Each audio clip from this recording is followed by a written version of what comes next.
All right, you guys, you would not believe this. I just shot this movie for fucking 20 minutes, or this fucking video for 20 minutes, and a goddamn child abduction thing goes on, and it just fucking zings, and I'm like, you motherfuckers, So I had to start the whole like child abduction, which is important. Don't get me wrong, but it just completely shot the video.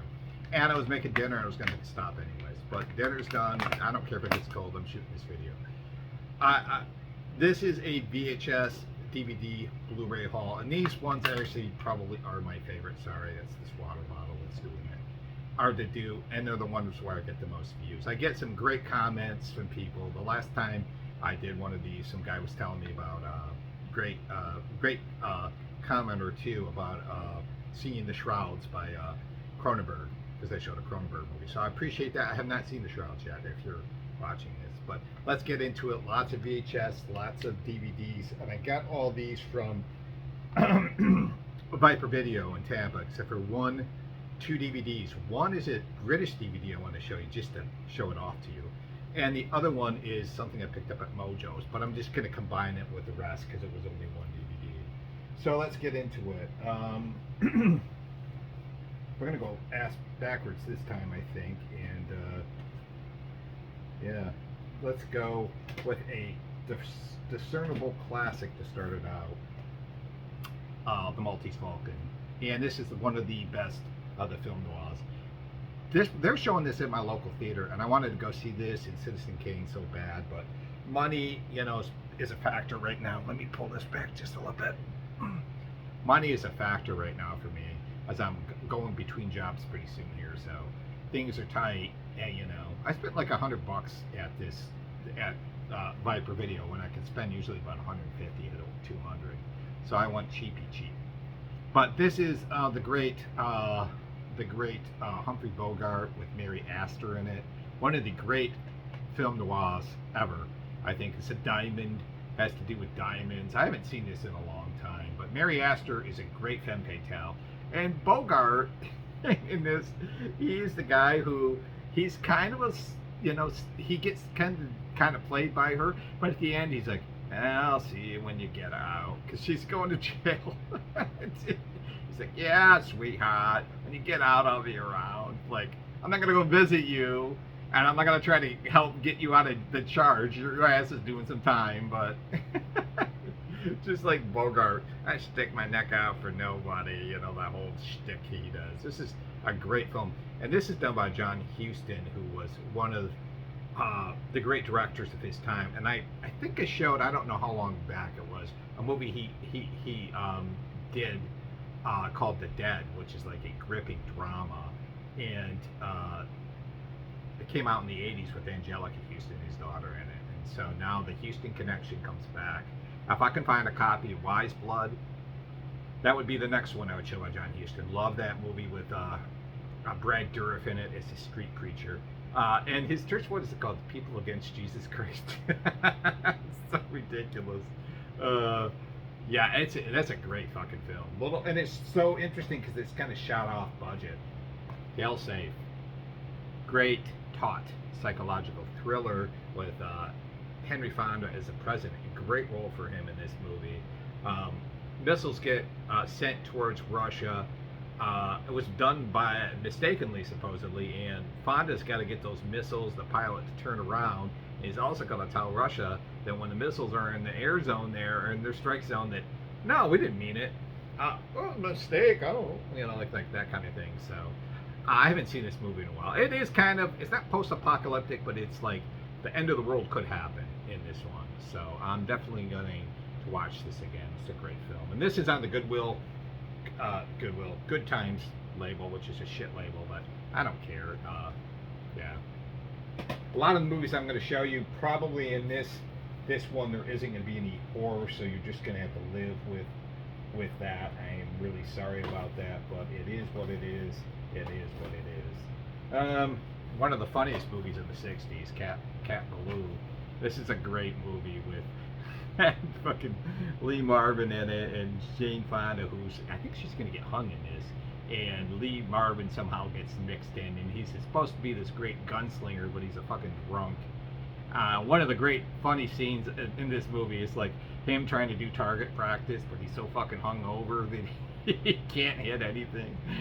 And the beginning of the movie's got what's the guy's name? Stubby K and Nat King Cole singing the theme to Capaloo, and it's that part of them just singing is really funny too, in my opinion. Just really goofy, man. Nat King Cole, what a talent! What a talent! But yeah, you got Lee Marvin in here. You have Jane Fonda. This movie is so ridiculous. Dwayne Hickman's in here. This is a great, great comedy from the 60s. This is well worth your time if you like Western comedies. It's hilarious. Oh God, book 2. Now, I don't remember this one, but I think in this one, this girl gets a fortune cookie message from God, and then she possesses his powers. And I think the whole message in this is like, you know, like, hey, God still exists. I'm down here. I'm up here, you doofuses. Like that kind of thing. I don't know if she has his powers, but he uses her as like an advertising slogan, sort of. Choose God. That's so fucking dumb. Choose God. Yeah. If you live in Florida, man, there's a huge Christian community down here, and it's like there's no escaping it, and I'm totally fine with it.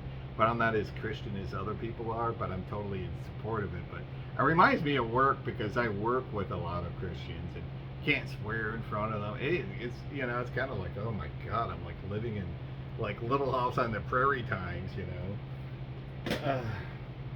Whisper in the Dark, scorchy little sexy thriller from the late 80s, early 90s, and once again, these 1992, starring the great Jamie Sheridan. I love Jamie Sheridan. He was great in The Ice Storm. I know he's been in some other movies. And Annabelle Oscura, who was in Hand that Rocks the Cradle, and Jungle Fever, another great movie. And in this one, she's starting to have these reoccurring erotic dreams inspired by the confessions of this lustful patient, played by Deborah Unger, and gets out of control. She goes to her mentor, played by the baddie in this movie, the villain in this movie, Alan Alda. That's right, Hawkeye from fucking MASH is the fucking evil villain in this movie. Are you kidding me? Are you fucking kidding me? I mean, come on. That's awesome in a way. And so one of the things I like to do is take these movies and like give them a little bit of a spark, because they're so forgotten about. You can go to Goodwill or a garage sale and you can see these movies and just completely dismissive of them. And then when you realize that there's such meat to them, that just, you know, I love low budget movies like this. All these VHS were $1. So I like to try to give these movies a little bit more love than what they get. Okay, 2 dramas here, and these both have a connected theme of men taking care of children that are not their own. The first one is a great drama from the early 90s, One Good Cop.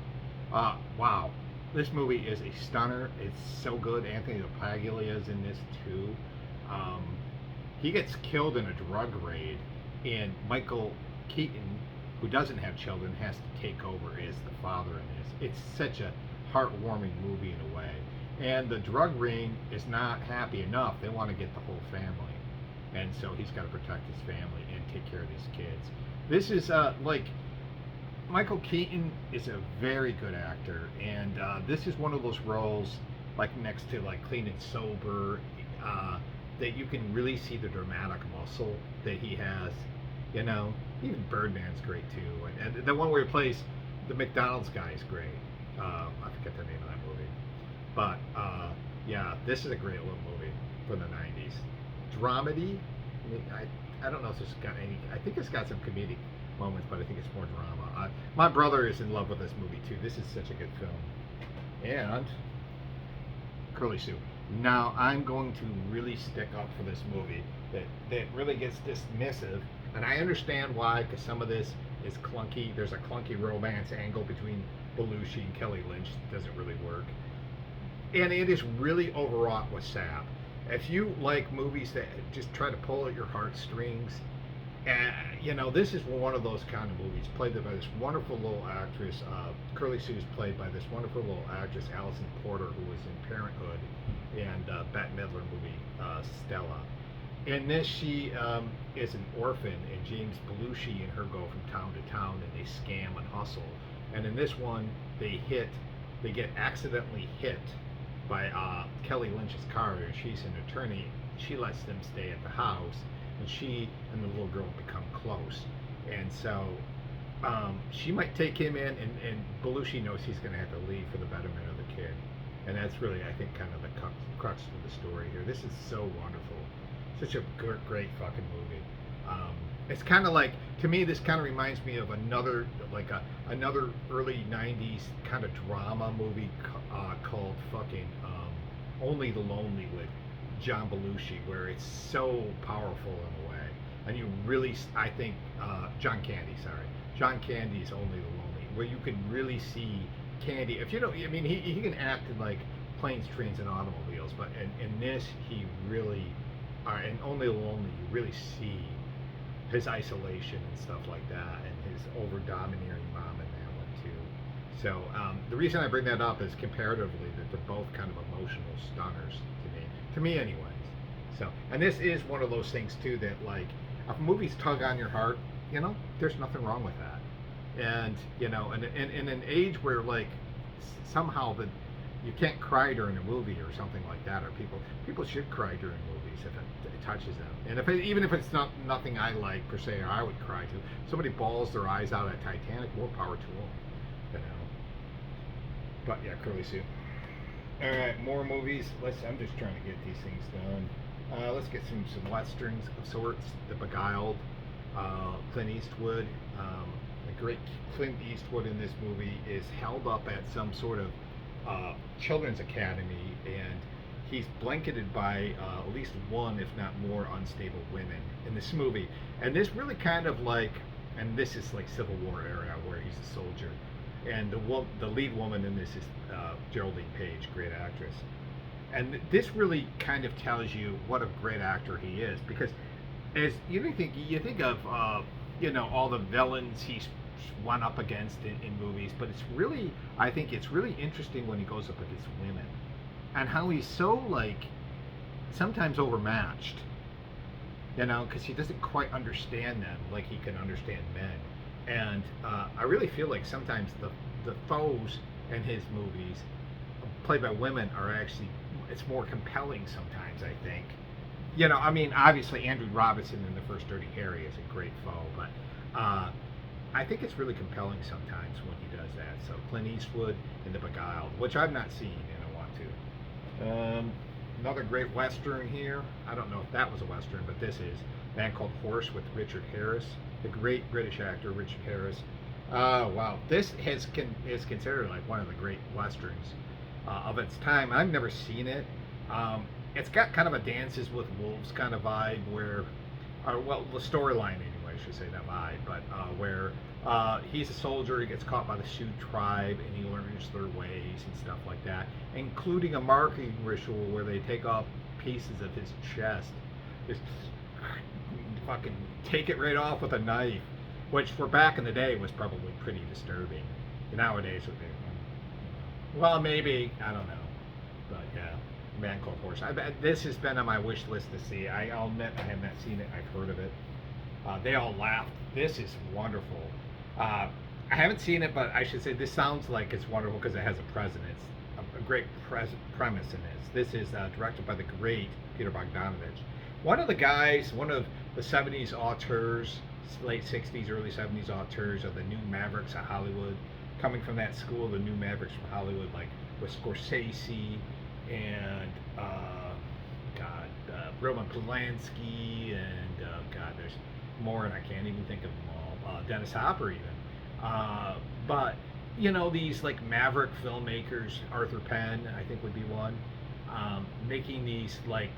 There's more guys and I just forget, so don't kill me for not remembering. But this Bogdanovich made the great Last Picture Show, which is a great movie. It's a slow build, but it's wonderful. And I think he do Targets, that great political thriller with Boris Karloff. I think he did do that. But this one is really ridiculous, and I can't wait to watch this one. They all laughed. So, bumbling detectives played by Ben Gazzara John Ritter, Ben Gazzara. If you've seen Roadhouse, then you know. Who are tracking these three wives who might be suspected of being unfaithful, and they put the charms on these detectives, and these detectives are so dumb-witted, Ben Gazzara and Ritter, that they're getting played, and that's kind of the premise to this fucking movie. That's kind of funny. I mean, I can see it with John Ritter. I just can't really see it with Ben Gazzara, but yeah, wonderful HBO films. Yeah, I can't wait to see this. Guess in late 80s, early 70s, late 70s, early 80s, I should say. Oh, this one looks like a gemmer, guys. This is Nightmare at Bitter Creek on the Vidmark label. Now, Arrow Video, Cinema, or not Arrow Video, but Vinegar Syndrome, whatever, whoever out there, please get this motherfucking thing on DVD, because I haven't seen it. I know, so why would they do it on Blu-ray? Why would they do that? Because this is early 90s fucking Vidmark, early 90s. Tom Skerritt as a guide. He's taking these women through the mountains and they're being tracked down by sadistic killers. Tom Skerritt playing a guide, I think he's guiding these women through the woods and they're being tracked down by sadistic killers. Do I need to say that again? I don't think so. Okay, so Arrow probably wouldn't do this now because they're doing action films from Hollywood, but come on, Vinegar Syndrome. Somebody, this is just biting to be asked to be put on fucking Blu-ray. Come on, Nightmare at Bitter Creek. I can't wait to watch this one. Because I'm guessing it's not. That's why I'm saying that. Light Sleeper. The great Paul Schrader directed this. He probably wrote it. I don't know if he wrote it, but he directed it. This is a great movie where the whole balance of this movie is, this is moral, like, sort of, it's this moral questioning of how to live your life, basically. Like a Buddhist thing, but done in a modern criminal setting. With William Dafoe in here, sorry, not Paul, but William Dafoe and Susan Sarandon, who I'm going to meet, I hope, in October. She's going to be at Spooky Empire. I'm bringing this to sign, see if she'll sign it. In this, she is a criminal boss and he's working for her, but she decides to fucking get out of the business, and he's got to get himself cleaned up, you know, but he's also got the cops on his ass. There's a killer out there he's got to confront. And then he's got to sort of make that leap to going to living a different kind of life. So this is a very contemplative role for William Dafoe, sorry. And yeah, I can't wait to see this. Dana Delaney's in this, and Mary Beth Hurt. So this could be. I've seen. Well, I should say I've seen this, but I haven't seen it since 1990 something. So I don't remember it all that well. But I remember liking it. So Light Sleeper. And 2 VHS left, and I'm telling you guys, what a tasty treat for the next one, guys. I mean, tasty. Pump up the volume. I love this fucking movie, and I mean, I love this movie. I was talking to the owner of this record store I go into, and I was talking about how awesome this movie was. He's like, that movie's really, this movie's silly, stupid. I'm like, are you kidding me? This movie's gnarly, man. Yeah, look. If you take it at face value, yeah, it's buffoonish, but man, goddamn, I don't love this movie anyways. So Christian Slater moves from the city in New York or wherever he's from, moves all his friends and moves to a small town in Arizona, and he becomes a pirate DJ because he's bored because he's got some of his radio equipment there, and the high school sort of gets behind him. The kids do, not the parents or the school board. They think he's a threat, and they're trying to get the FCC involved, and all hell breaks loose. And he's got to make a decision. Should he, because he wants to kind of quit doing it because he thinks he's getting overwhelmed himself. He is even admitting this. And Samantha Morton plays the kind of voice of consciousness, tries to urge him to continue to do it. And they kind of fall in love in this, and what's great about this is, like, Slater is very shy and very introverted, okay, and so he is those things in this movie, but at the same time you have the wonderful Samantha Morton pushing out the person that's hiding behind the voice on the radio, and it's so good. It's so good. She's so good in this. And I think these guys were together, reunited for Broken Arrow. I think she was in Broken Arrow, Samantha Morton. Man, she's wonderful in this. I used to think she was really annoying. Slater, solid, really good actor. She very, very good in this. Pump Up the Volume, kind of a teenage drama. I fucking love this movie. I don't care what anybody says. It's fucking awesome movie. And the soundtrack, man, Pixie, Sonic Youth, Henry Rollins, and I forget, was it Bad Brains doing Kick Out the Jams, Concrete Blonde? Are you kidding me? Liquid Jesus, what a great band out of California. The Ivan Neville song on it is incredible. And there's, I think, there's a rap group on it, and I can't remember who it is, so don't kill me for not remembering. Last VHS tape, guys. And this one is probably one of the most, looking at my movies, guys, and I'm looking at these movies. Yeah, this is probably, yeah, this is definitely the most interesting movie I picked up by far and away. And I'm going to watch it on YouTube. But this is a movie called David and Lisa, and this was released in the early 60s. I don't remember what year, but it was, I think it had some Academy Award consideration for it. But this is a movie about two young people. Janet Margolin is in this, the actress, and I know she sounds familiar to me. And 17-year-old Keir Dullea, who was in Black Christmas, the great Black Christmas horror movie. They play these two kids who are in a mental institution, and they develop a relationship. And but there's some barriers to that relationship, as Keir Dullea's character, okay, he doesn't like being touched, and she has multiple personality disorder. Fucking crazy idea for a movie. Don't touch me. Who did you say that to? It's fucking ridiculous. I'm kind of kidding there. But yeah, so they form this fragile relationship, and as it blossoms, so does their trek towards recovery. So they're probably even pushing each other towards recovery, but probably pretty ballsy for early 60s to cover mental illness. So yeah. David and Lisa. Yeah, I can't wait to see that one. All right. Before we get any further, I'm going to get a drink of water. And yeah, you know, it's going on, I don't know, 2 or 3 years since I've been doing these videos. I still love doing this. I still love talking about movies or music or whatever. And anybody who's watching this, I appreciate it. I know my videos are longer than most people's, but I've said this, and I'm only going to say it probably, I hope, the last time. I want to see videos of how, like, I'd like to watch them, which is lots of content, lots of, like, pickups, and longer are the two things I like. I do not like 15-minute videos. I won't watch them. Those don't interest me. I'd rather watch the whole thing undevelop, so to speak. So that's kind of what I'm planning on doing. All right, let's go, guys, because we can get out of here in maybe 45 minutes. All right, next up, a treat for you. A treat. This is a British import, a VHS, a very regular movie, but I saw it over there and I said, wow, I don't have a region-free DVD player, but I'll pick it up anyways. And it's the British, it's the region, like the British import of Blair Witch Project. I thought that was just really cool. I'm not really going to get into this movie too much. They're rebooting a new version of, I think it's Blumhouse, of Blair Witch Project, and they're going to try to make it authentic to this one. So that could be interesting. I'll just say this. I remember seeing this in Traverse City, Michigan, when it came out in 1998, and it blew me away.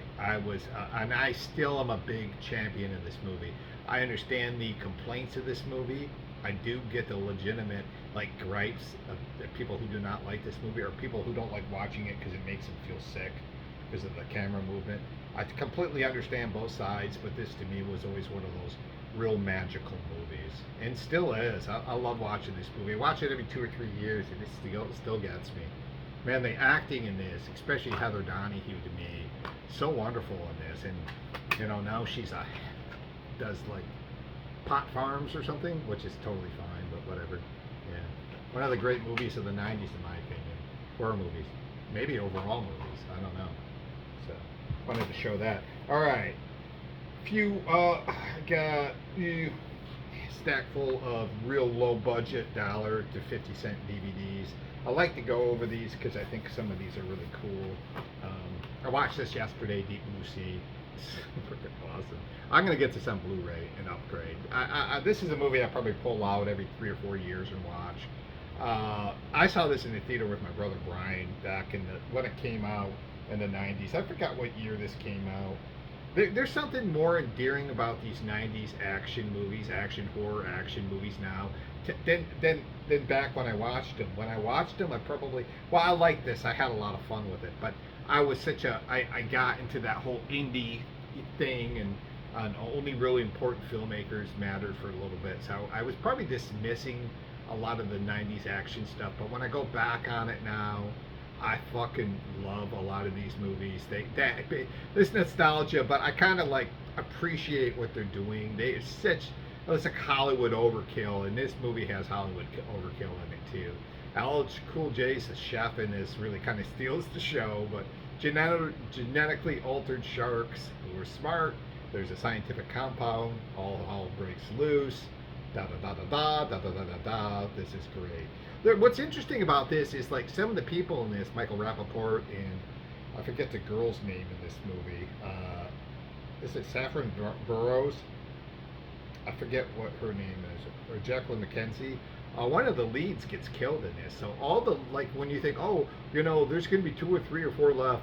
No, there's really only 2 people left in this movie. So it does surprise you. This is one of those movies. It's like, no, we're not going to have a bunch of survivors. There's only going to be 1 or 2.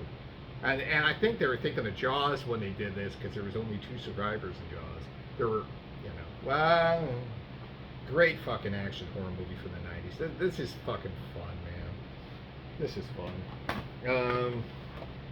Disclosure, I just watched this.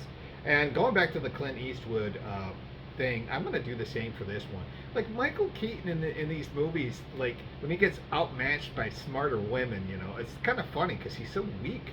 You think he's tough like Wall Street and Black Rain and stuff, but he's always outmatched in these movies by women, including Disclosure, Fatal Attraction being another one, Basic Instinct being another one.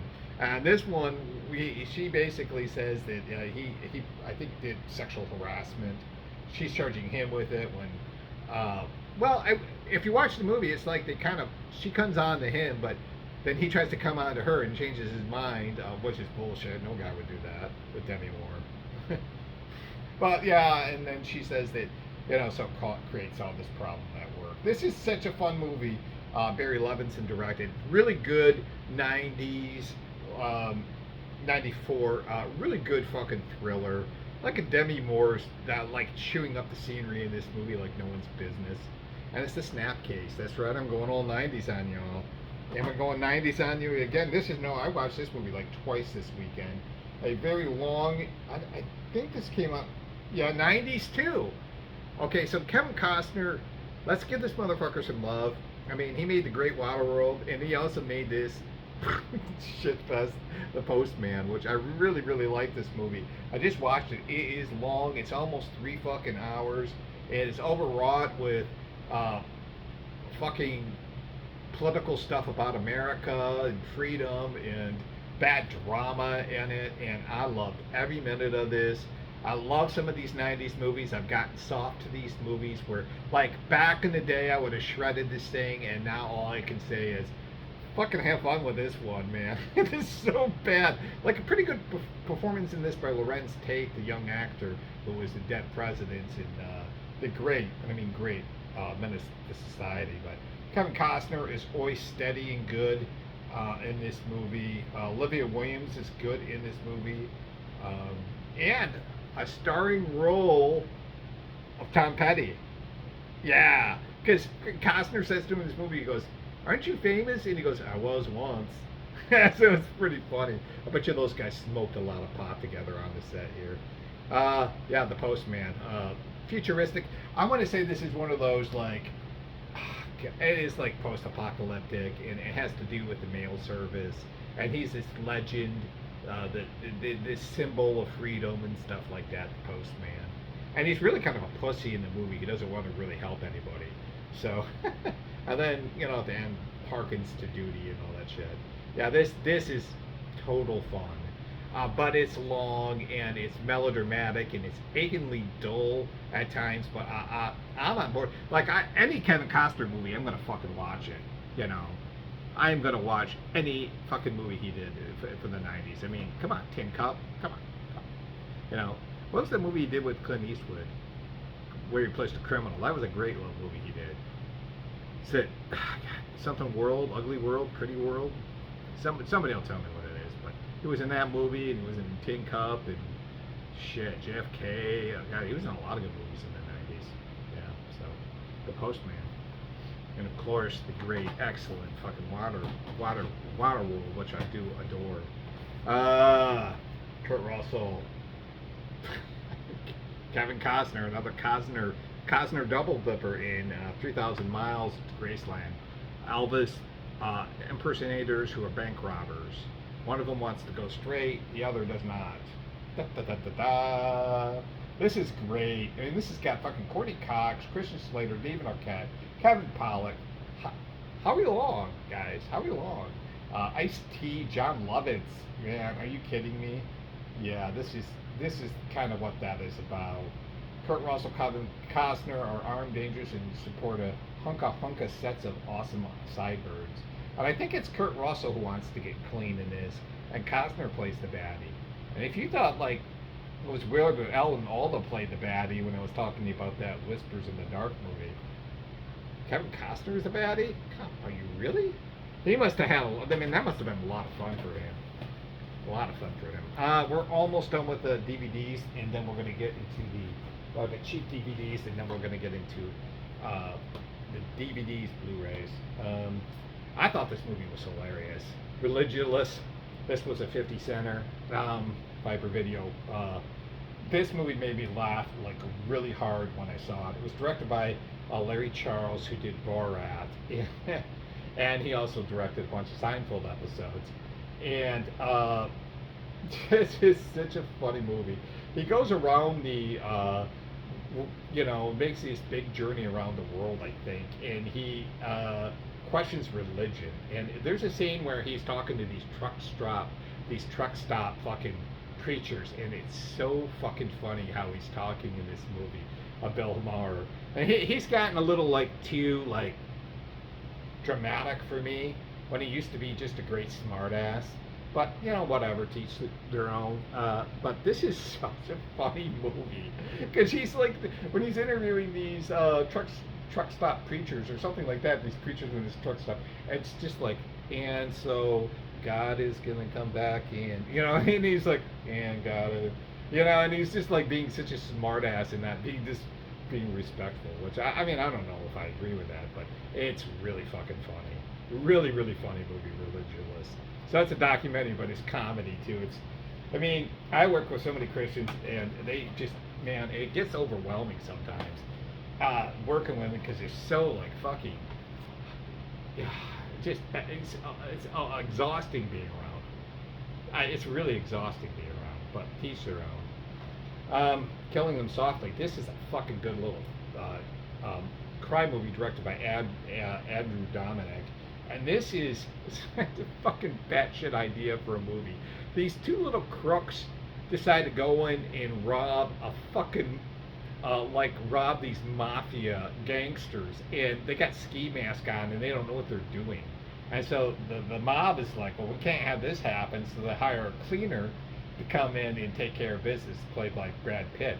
And what's wonderful about this movie is Brad Pitt, who could be kind of could have played it really this big boisterous thing, and he plays it as just matter of fact, taking care of business kind of thing. He's kind of a sarcastic guy, but he's not going would you want me to grease them? Or he's not doing any of that shit, and it makes it really interesting because he's not.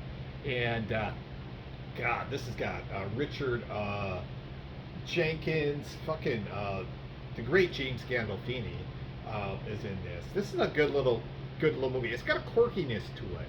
And there's a scene in this movie where it shows these I won't say who they are, but there's some dead people at the morgue, and it's so like cold in the way that they get the toe tags on it. It shows them get thrown in the slab. It's kind of chilling in a way.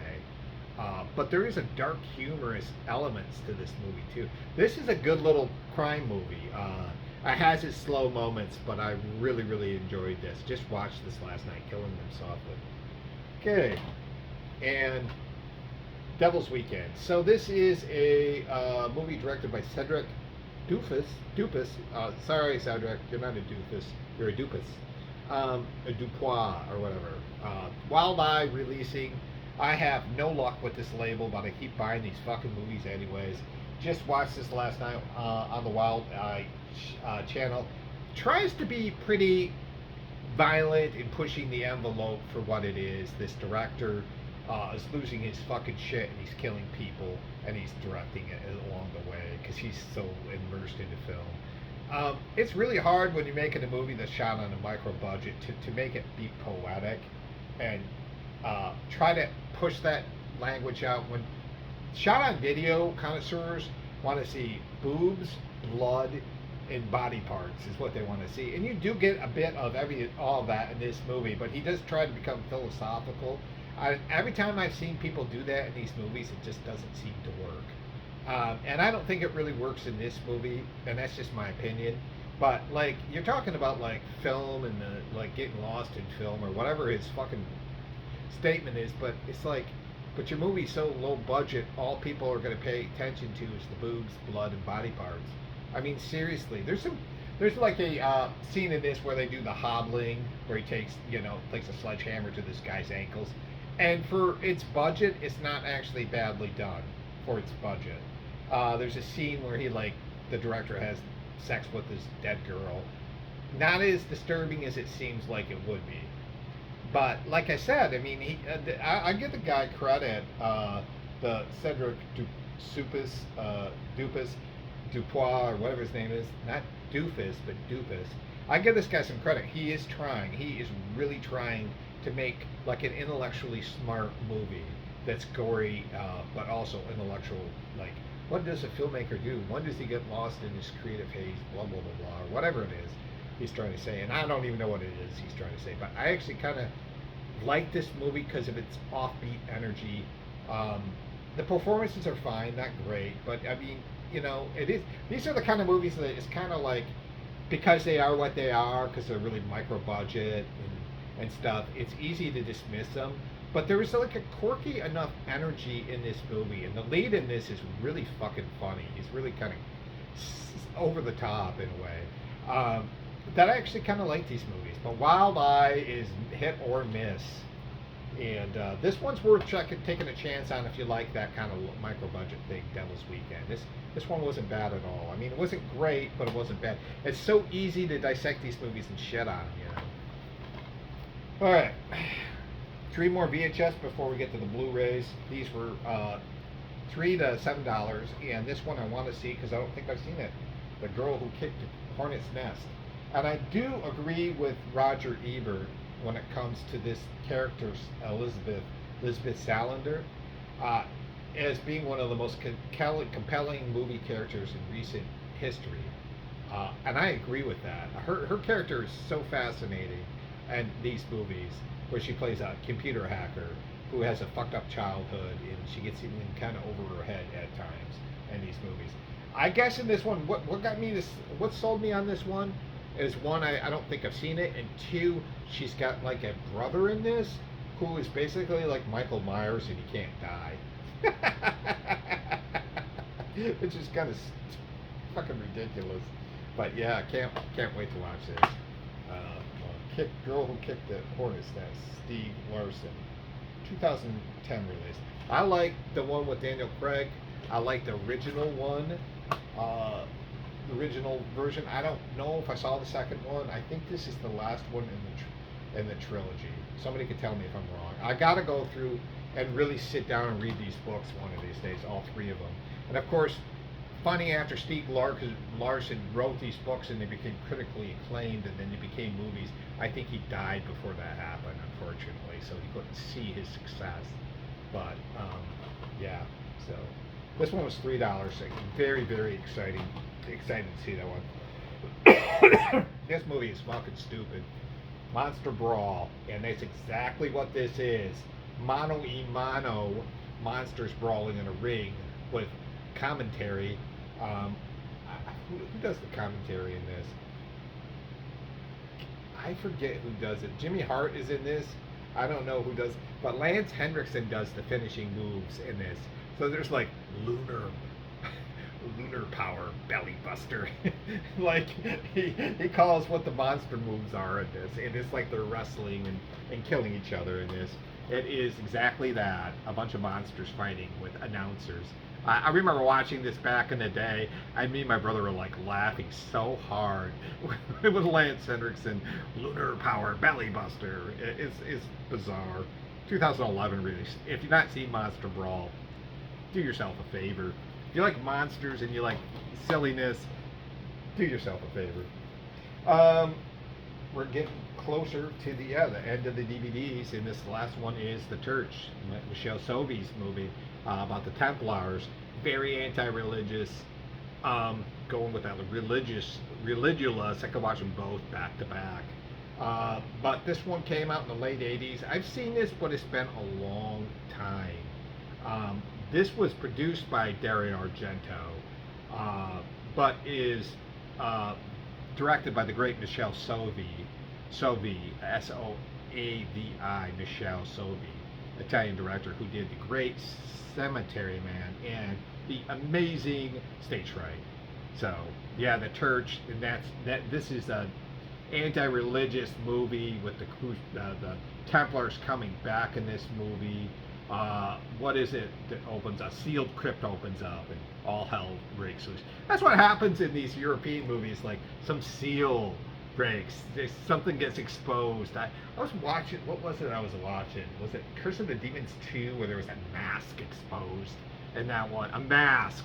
You know, there's always something that maybe we shouldn't have done that. And you know, I love European horror. I mean, I just love it because they always have that, like, something gets, a crypt, a door, a fucking, you know, whatever is exposed and all hell breaks loose.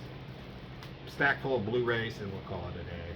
This is The Gray. Haven't seen this. My brother's been hyping me about seeing this. I just forgot to see this one when it came out. Action adventure movie. Takes place in Alaska wilderness. A bunch of oil drillers are forced to find their way back to civilization after their plane crashes. And guess who's there to meet them? A pack of hungry wolves. My brother says this is like a very dark movie.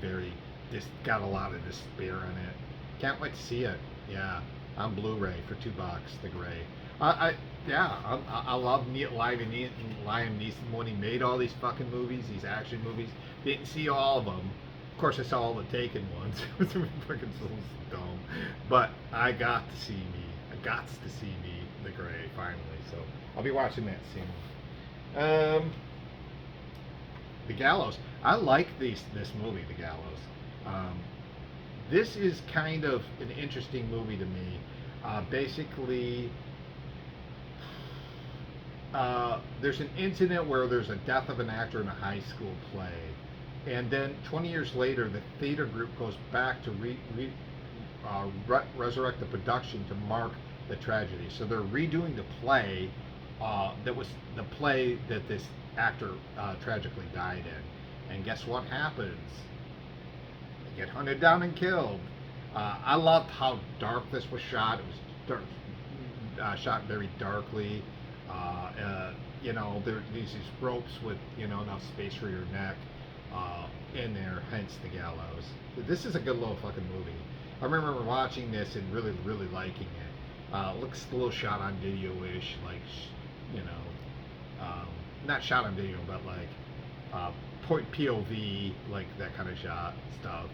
You know, but I kind of liked this movie when it came out, and it was $4. I decided to get it. So The Gallows, yeah, I liked it. I mean, some of these horror movies I think are a little bit better than I even give them credit for. Did I need The Demolition Man for $5? No, I did not. Do I got it for $5? Yes, I do.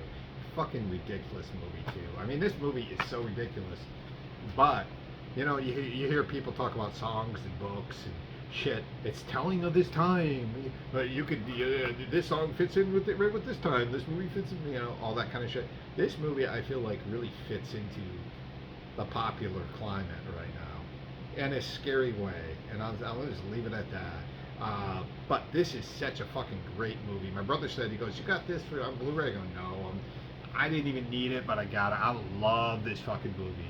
And fucking this movie is like one of the most ridiculous fucking movies I've ever seen. Like, it is absolutely bad shit and a lot of fun.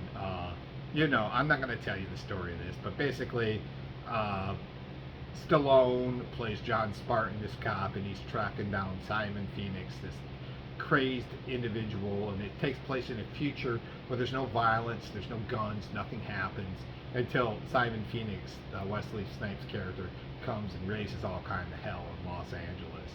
So, yeah, this is a fucking fun movie. This is one of my favorite '90s Stallone movies. I love it. I mean, I don't care. It's fucking great. A double dipper with The Bog and Mako the Jaws of Death. Now, Mako's a great movie with Richard Jekyll, right? And I keep thinking that Mako was that Griffey, the Florida filmmaker, Stan Griffey or whatever his name is, William Griffey or whatever his name is. The same guy who did Stanley, I think, did that. It's a killer shark movie. Bog, I've not seen. Or if I have seen it, I think I have. I've not seen it forever. Kind of a slow build, swamp monster, I think, kind of thing. I'm excited to watch both of these back to back, probably this weekend. Bog and Mako the Jaws of Death. I love the double dippers when they put two movies on the price of one. Yeah, pretty cool list. So yeah, Mako and Bog, awesome. This movie, I remember when it came out, Rue Morgue and Fangoria and all the people said this movie is so disturbing, which they do with almost every stupid fucking movie. Well, not stupid, but this is Baskin. Turkish movie, I believe. This is a good one. This one was, they were right about this one. It's got some excessive violence in it. A little, it almost feels like transcendental kind of stuff, and it has a little bit of a weird, like, circus theatrical shit in it as well. It's like people under the stairs, and like the guys at the City of Lost Children to an extent, and just some good fucked up torture stuff. And these cops go to this house to respond to a call, and it's the house of hell. And as they get deeper into the house to inspect what's going on, it just gets nuts in this movie. I like Baskin. I liked it. I liked this movie quite a bit. So I thought when they said that this was, you know, when the critics were all like, you know, like the horror critics, were like, ooh, I agree with them on this one, absolutely. So this is Blu-ray DVD combo of The Great Baskin, which is 11 years old. I remember when this just came out, it seemed like yesterday. Deadly Blessing, it's time for me to take this back in consideration, directed by Wes Craven, the wonderful Wes Craven. I haven't seen this movie in fucking forever. Another nice Blu-ray pressing on Screen Factory. So this one, there is a member of a religious cult dies in a mysterious accident. His wife, who now lives alone and close to the cult's church, begins to fear for her own life and the lives of her visiting friends. Sharon Stone in this movie. And Borgnine is the fanatical religious leader. So, good cult religious weirdness. I got on this anti-religious thing now. I'm not anti-religious, by the way. But, yeah, I am not. Yes, or not anti-religious, but culty kind of. Whatever we're into tonight. Yeah, Deadly Blessing, wonderful stuff. Okay, we're getting to the end. Got two left. Now, this one will offend. If you're easily offended, you know what? Skip through. I'm not gonna fucking. People are way too sensitive for my fucking taste, but. L.A.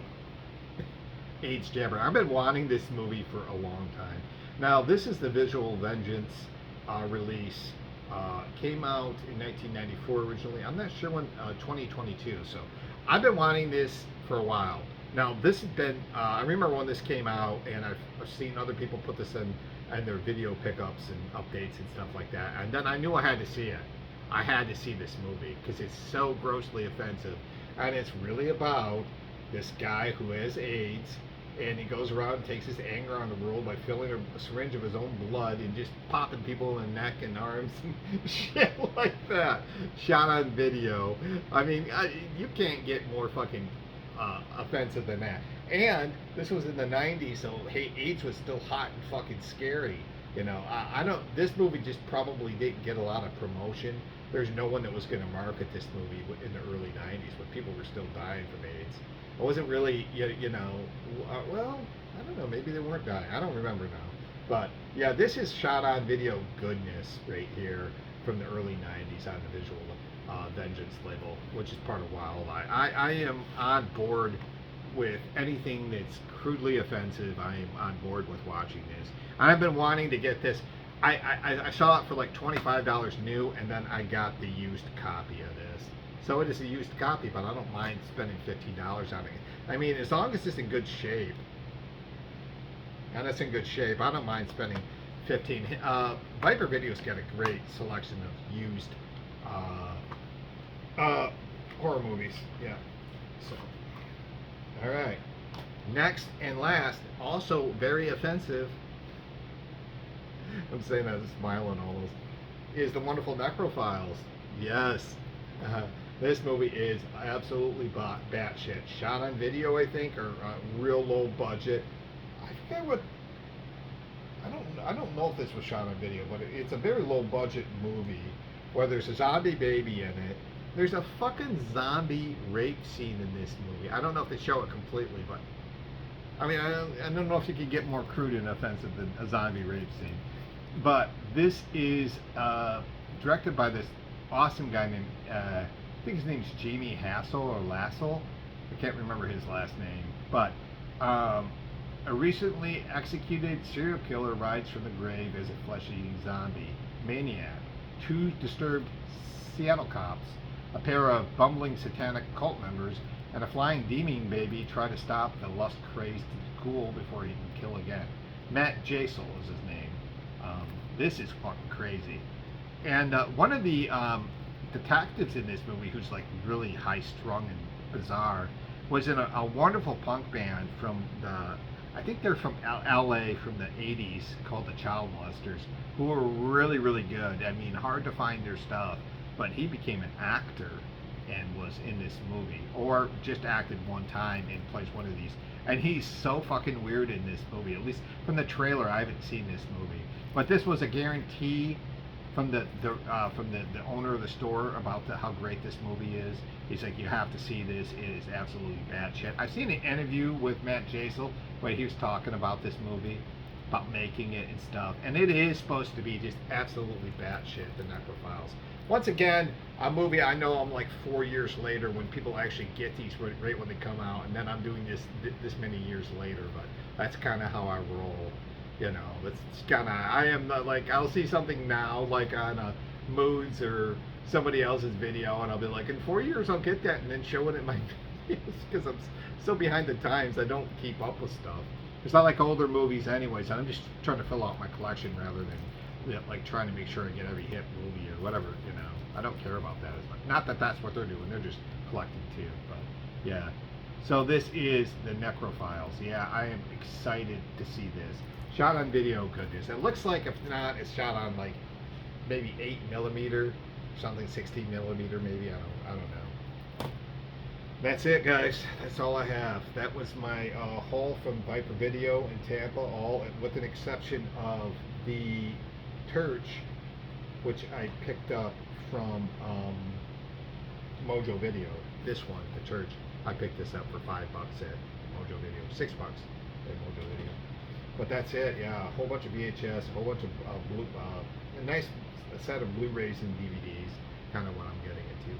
What you'll never see on this show is fucking 4K. You'll never see that. I'll never show 4K. I don't got a 4K player, so no, not interested in that at all. I'm more old school VHS, DVD, Blu. And now I'm showing more Blu-rays than I ever showed in my life. So yeah, that'll be it for a while. I don't know what I'm gonna do. Another DVD VHS pickup yet.